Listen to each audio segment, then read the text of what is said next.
turabashuje shuti za gusengarwa abari ku migabane itandukanye y'isi mbahaye ikaze muri kano kanya kandi tuvuga ngo Noheli nziza turacyayirimo kandi dushimiye n'abakozi Imana dukurikirana batugira inama ndetse n'abadusengera.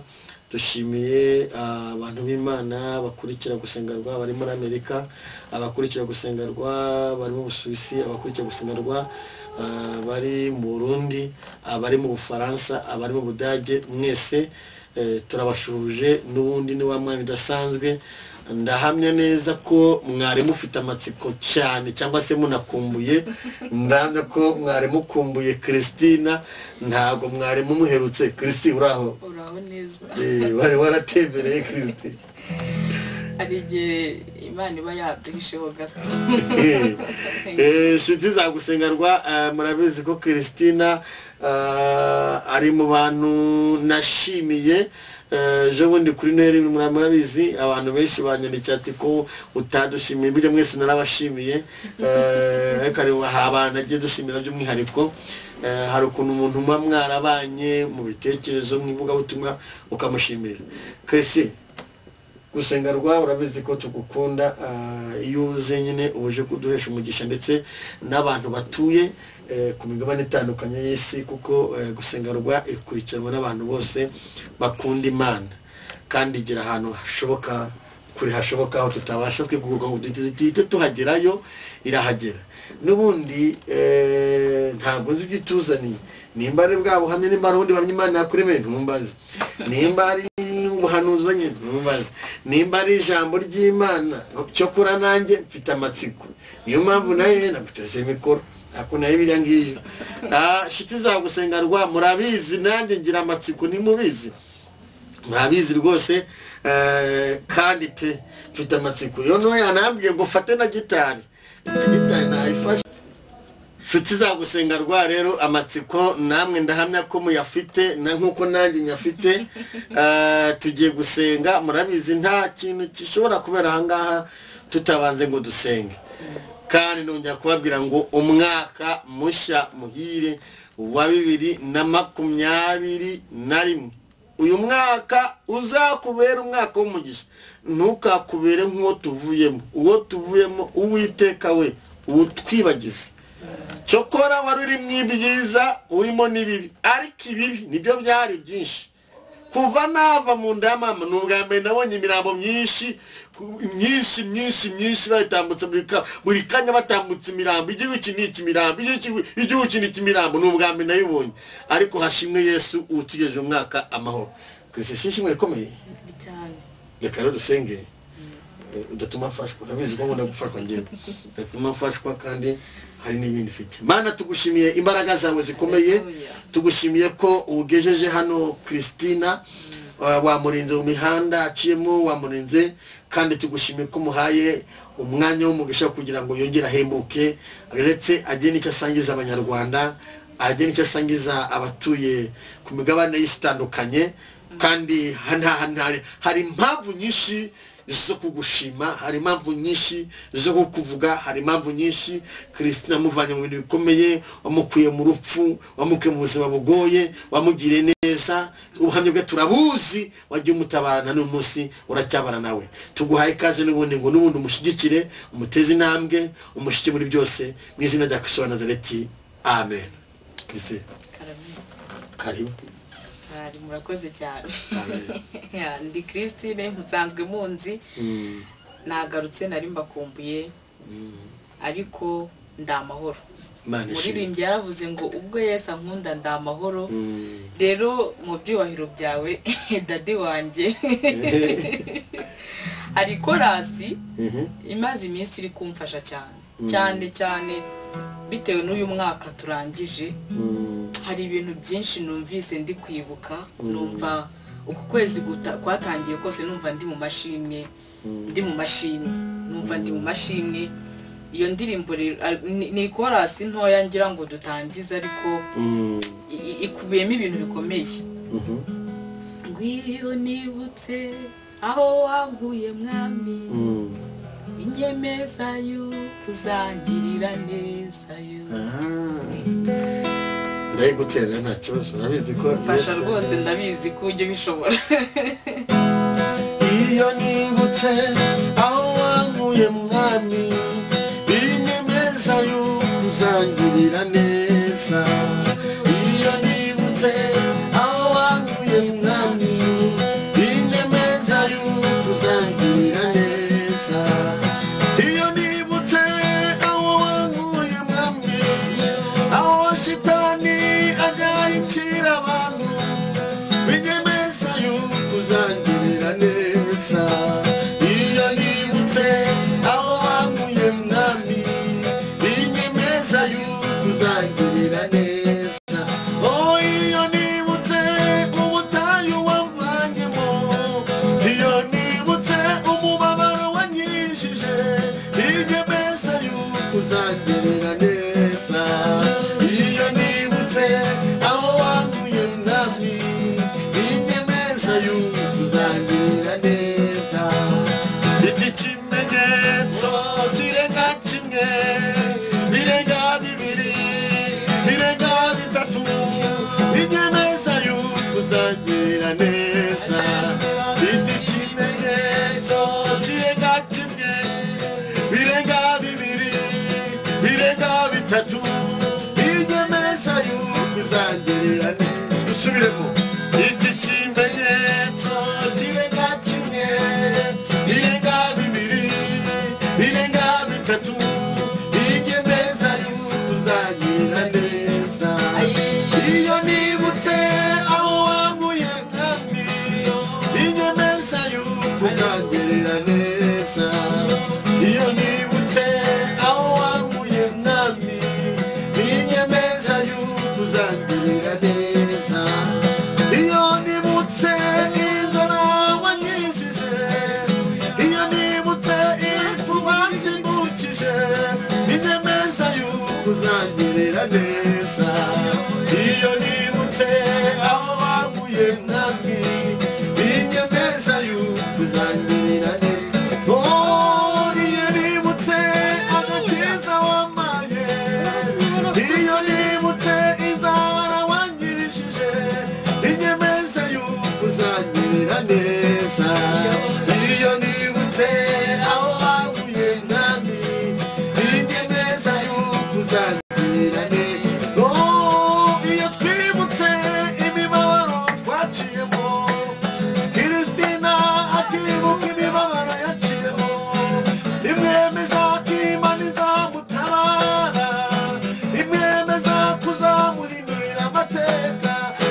binyemeza yuko uzangirira neza iyo nibutse aho wankuye mwami binyemeza yuko uzangirira neza iyo nibutse aho wankuye mwami binyemeza yuko uzangirira neza mfite ikimenyetso kirenga kimwe birenga bibiri birenga bitatu binyemeza yuko uzangirira neza Christine Imana igumugisha nanjye no korasi irafashije hanyuma rero ndakwakiriye wisanzure kuri gusengarwa ni karibu kandi korasi nanjye irafashije amen ikimenyetso kirenga kimwe icyambere turiho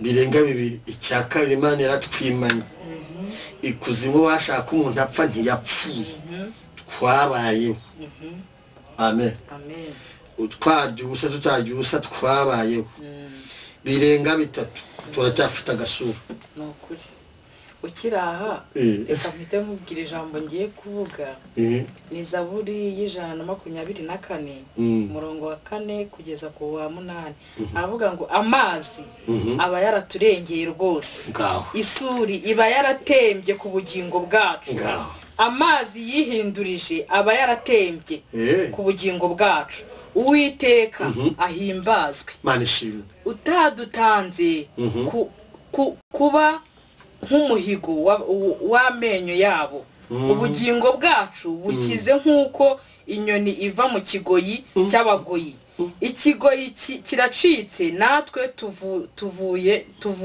tuvamo turakira gutabarwa kwacu kubonerwa mu izina ry'Uwiteka waremye ijuru n'isi. Ntabwo nari kuri uki nanyeretswe iri Iryo jambo jambo nagira ngo nzanye. bisubiremo neza. Amazi aba yaraturengeye rwose. Amazi aba yaraturengeye Rwose. Isuri iba yaratembye ku bugingo bwacu. Dog isuri iba yaradutembanye. Iyo Uwiteka ataba mu ruhande rwacu, amazi aba yaradutembanye aba yaraturengeye n'ubugingo bwacu, akaturengera bukagenda. Isuri nayo ikaza ikadutembana. Amazi yihindurije aba yaratembye ku bugingo bwacu. Amazi yihindurije bisobanura ibibazo byihindurije. Iminsi yabaye mibi tuba twaraciyeho cyane, ubu tuba twaribagiranye. Imana ishimwe. Haleluya. Uwiteka ahimbazwe. Utadutanze kuba nk'umuhigo w'amenyo yabo. Ubugingo bwacu bukize nk'uko inyoni iva mu kigoyi cy'abagoyi. Ikigoyi kiracitse, natwe tuvamo turakira. Gutabarwa kwacu kubonerwa mu izina ry'Uwiteka waremye ijuru n'isi. Imana ishimwe yaturinze ntitube nk'umuhigo. Imana itaremeye kwidunga dutangwa tube nk'umuhigo cyangwa tube amenyo y'abashyitsi. Iri jambo n'urizanye rirafashije. Ibyaduhigaga byari byinshi. Uri hari impamvu uzanye iri jambo rizanye abantu bari kurikiye gusenga rwa inshuti za gusenga rwa. Iyo Uwiteka ataba mu ruhande rwa 2020, iyo Uwiteka ataba mu ruhande rwawe, niwibwire ko ari tante wabaye mu ruhande rwawe, niwibwire ko ari onkere wawe, niwibwire ko ari pasiteri. Ntabwo ari pasiteri, nta n'umwe n'umushumba wawe. N'Uwiteka wabaye mu ruhande rwawe. Krisi ugiye kunshoto kandi nigendeye. Iri jambo narihawe nijoro. Dusa n'ubuhanuzi. Imana irambwiye ubwo ari ubuhanuzi ntawe ngiye kanica ngubwe neza. Imana yambwiye ngo mbwira abantu bayo ko ari itarigeze ituma ubugingo bwabo buhera. Nshuti mukurikiranye kuko ibyabahigaga byari byinshi. Ibyo twabonye, ibyo twahisemo muri uyu mwaka byari byinshi. Abagiye bari benshi, ariko ukiriho 2021 Imana izayimugezamo. Imana ishimwe. Utariyandurishije ibyo kurya by'ibwami, Imana yambwiye ngo izamukandagiza muri 2021. Irambwira ngo gutabarwa k'umwana w'umuntu ngo nta handi kubonerwa usibye mu izina ry'Uwiteka Imana yacu yaremye ijuru n'isi. Ubu butumwa nimba hari ikintu nubaha ni ubutumwa nabuhawe nijoro dadi. Wabuhawe nijoro. Nagombaga kuza kubwira abanyarwanda n'abatuye isi yose ko Imana ikimanya ubugingo bwabo nubwo isuri zari nyinshi. Isuri zari nyinshi. Umwuka w'Imana abwiye uzababwire ngo irabimanya. Iyabo Uwiteka uwihanganiye ibyamugerageje, uwagumye imbere yayo. Ibyo bintu byose bivuge neza, byose tubigumane. Ikigoyi ni icyari cy'inyoni. Ngira ngo ni icyari cy'inyoni. Ikigoyi cyo mu bintu byinshi. Ikigoyi, hari ikigoyi cy'urupfu, hari ikigoyi cyegereza, hari ikigoyi cy'ikiziriko. Ikigoyi ni rero umurongo wa 7 ngo ubugingo bwacu bukize nk'uko inyoni iva mu kigoyi cy'abagoyi. Ikigoyi kiracitse, natwe tuvamo turakira. Aya magambo nayahawe nijoro. Wahawe nijoro. Ndi gusenga. Imana irambwira ngo nze mpumuriza abantu bayo, babwire ngo ese ko ariyo yatwimanye isuri ko ryari ryinshi, amazi ko yari menshi, kuki tukiriho? Ni iki gitumye tuvuza induru? Ni iki gitumye duhangayitse, duhagaritse umutima? Ngo abantu benshi yanyeretse ibintu byinshi, tanga harimo abantu benshi bishwe n'agahinda k'inzira bagiyemo bazi ko ari inzira y'ukuri, bayobowemo n'abantu bakorera Satani. Abantu bakorera Satani ntimubifate ukundi. Hari abantu bagiye bashaka gukizwa bakayobywa n'abitwa abakristo, bakayobywa n'abitwa abakozi b'Imana. Imana irambwira ngo nubwo agahinda kabaye kenshi, bagiye bicuza impamvu ki baje gukizwa, bazi ko baje gushaka Imana bakabayobya. Imana irambwira ngo niyo yonyine, yo yaremye ijuru n'isi, niyo yimanye ubugingo bwabo, niyo yatumye isuri itabatembana.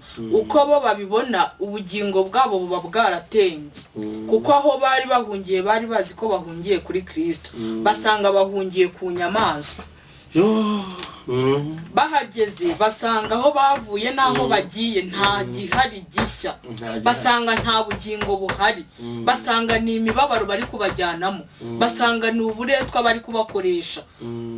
Iyi saha abantu benshi ntago bari gukorera Imana. Yambwiye ngo abantu benshi bari gukorera indamu, cyo nukuri. Ngo imirimo yabo, ingororano zabo bari kuzandikirwa hano mu isi. Kuko umuntu nimba gusanza ababaye, warangiza ukamubwira ngo mituro, ni ikosa rikomeye. Ntabwo niyo umusengeye, ntabwo Imana ifite ifuhe ry'uko abantu uyu mwaka wa 2020 batayikoreye by'ukuri, batayikiranukiye by'ukuri. Abakagombye kuza ngo bakizwe babasubije inyuma. Imana ifite agahinda. Yambwiye ngo mbwira abo bantu bahuye n'ibyo byose, irambwira ngo ubugingo bwabo ntabwo yigeze butanga. Nubwo bari muri uyu mubabaro, nubwo bari muri ubwo buretwa, bari gutotezwa, babaka amaturo, babaka amafaranga, bagira gute, bamwe bababwira bati muze dusambane, turi kubakorera za deliverance. Mana yambwiye ngo ubugingo bwabo bantu niyo yabwiye Imana. Irambwira ngo ikigo yaragiciye 2021. Imana izisangira abantu bayo, Imana izivuganira n'ubwoko bwayo, Imana izabamenyesha abukuri n'abatarabuka, Imana izivuganira n'ubwoko bwayo. Ishatse 2021 abantu bashatse ubwo mu maso y'Imana, bahaburishwa n'abantu bitirira abantu b'Imana. Imana irababaye, abantu benshi basubiye inyuma kubera twebwe turi kuvuga, tukavuga ibidahesha Imana icyubahiro, twiyamamaza. Ariko 2021 Imana ije kwikorera. Imana y'ubwayo ije kwihera abantu ubugingo bwabo, kandi ubugingo buzima bwangijwe n'abiyitirira abakozi b'Imana. Ariko Imana yambwiye ngo yaciye icyo kigoyi. Imana igumugisha, yaciye icyo kigoyi igicike mu izina rya Yesu. Cy'abantu bagiye batuzirikisha 2020. Abantu benshi baje bakakuzirika, bakakudanangira, bakakuyobya, bakagukura mu byizerwa, bakakumaramo imbaraga z'umutima. Imana yambwiye ngo ije kwihera abantu ubugingo. Ngo isuri bayadutembanye, ngo amazi barabaye menshi akadutembana 2020. Ariko uyu mugoroba uri bwumvire message, Uwiteka yambwiye ngo ije kongera kwibera amaso ku bugingo bw'abayishakanye ukuri no mu mwuka, barangiza bakayobywa n'abandi, bakayobya n'abantu abantu biyitirira abantu b'Imana.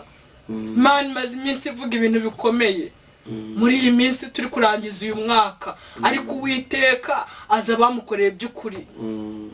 Ikintu cyantunguye nuko Imana yigeze yambwira mu minsi ishize, irambwira ngo abanjye ndabazi, ngo nimuterwe ubwoba n'ibyo mubona, kuko byose biri mu mugambi wanjye. Kandi ibi bihe byajyaga bivugwa tukumva ntibizagera, abantu bakorera Imana by'ukuri ubu ngubu bari gushaka indamu, isi yarabaryohanye, isi babanye nziza, bataye agakiza, bashyize hasi agakiza, ariko Imana 2021 hari ibyije gusobanura. Hari abantu b'Imana by'ukuri ije gushyira ku mugaragaro, hari n'abandi ije kwinjiza mu nzira, ije gukura mu nzira, kuko batubereye ibiraro bitwambutsa bo bagasigara hagati mu nzira. Ariko Imana ije abo bantu kubereka ko nayo ari Imana igikorera mu gihe cyayo. Aya magambo nahawe saa 9 z'ijoro, Imana irambwira ngo umbwirire abantu banjye nubwo bababaye bazaga kunshaka baremerewe, ariko nubwo bagiye bahura na za Sanibalati na za Tobiya mu nzira, nje kwiyerekana, nje kubaha ubugingo bwanjye bubihereye, kuko ubwabo abo bari basanze ngo babaheshe ubwo bugingo bwabo burokoke, nibo babashije noneho kubaroha. Niko bimeze.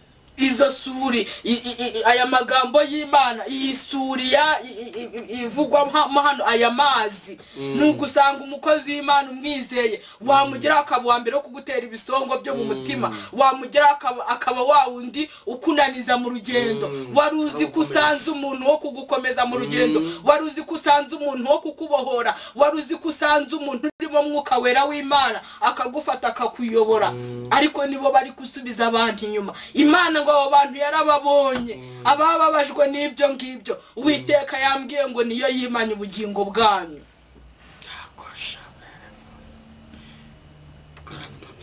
Abayikorera by'ukuri ngo bazakirizwa mu izina ryayo, gutabarwa kwayo, gutabarwa kwacu kubonekerwa mu izina rya Yesu Kristo, umwana w'intama w'Imana wavutse ejo bundi kuri Noheli. Uwo niwe gakiza kacu, uwo niwe dutumbere amanywa na nijoro, uwo niwe duhora twamamaza, uwo niwe udukorera imirimo n'ibitangaza, uwo niwe udusobanurira neza inzira turi kunyuramo, akatumenyesha amakuru yo mu murwa. Murimbye yaravuze ngo nkunda kumenya amakuru yo mu murwa, ngo kure cyane hatagera umwijima, hatagera ikibi cyose, ngo ayo makuru yo mu murwa ngo niyo nifuza kumenya. Uwo ni Kristo. Gutabarwa kwacu kubonekerwa mu izina rye, izina ry'Uwiteka waremye ijuru n'isi. Mana amahoro tugirire neza. Abantu baryohewe n'iby'isi, kandi koko nibyo ni byiza. Iterambere riri kuza ni byiza, abantu bari gusa neza ni byiza, abantu bari gukora ni byiza, abantu barasa neza, abantu barakora ibyo bashaka, bakanezeza imibiri yabo, bakanezeza nabo ubwabo bakinezeza uko babishaka. Ariko si herezo ni irihe? Ko Yesu bamushyize ku ruhande.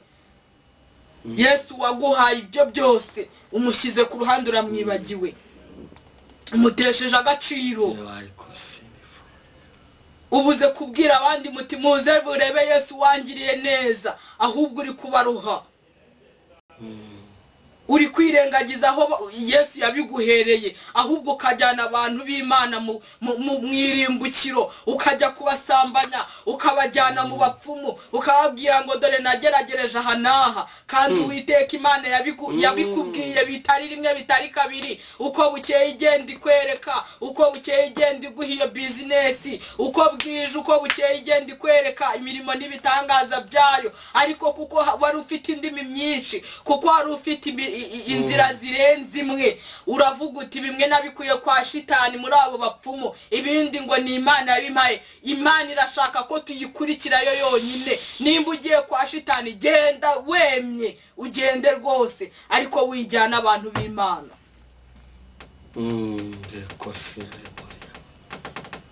Ubugingo bw'abantu b'Imana bwararuhamye kubera abantu. Abantu baranezerewe baradamarara, abesikoro baba benshi, abajura baba benshi, abasambanyi baragwira, ariko ibyo byose Imana yarabyitegereje kandi yarabibonye. Imana iturengere, Imana yongere itugarukeho, Imana yongere irengere abantu bayo, kuko bararuhirwe cyane mu mitima yabo, kuko bashaka Imana ntibayibone, ariko uciye bugufi akajya mu cyumba cye aho waba uri hose ugapfukama ukabwira Imana uti ngenda ashaka kwibonanira nawe, ni ukuri 2021 ije kukwiyereka. Kuko washatse abo musengana biranga, ushaka aho wasengera ngo ubohoke umutima biranga, bene so bakureba ntaza mu nzira uragenda amahari menshi imifatangirizo gufashe, ariko mwene data 2021 Imana ije kukwambika imbaraga, Imana ije kukwiyereka kandi Imana ije kugukomeza, ije kukwereka ko ariyo ishaka umwana wayo ikamubona. Imana turenge Kristo atugirire neza. 2021 Imana yambwiye ngo ikijije ubugingo bw'abantu benshi bwagiye bwambizwa n'abantu, abantu bagiye batwangiriza imitima yacu yabaye icuraburindi kubera abantu, ariko Uwiteka 2021 azatuvishiriza umucyo, uwihangana ibimugerageza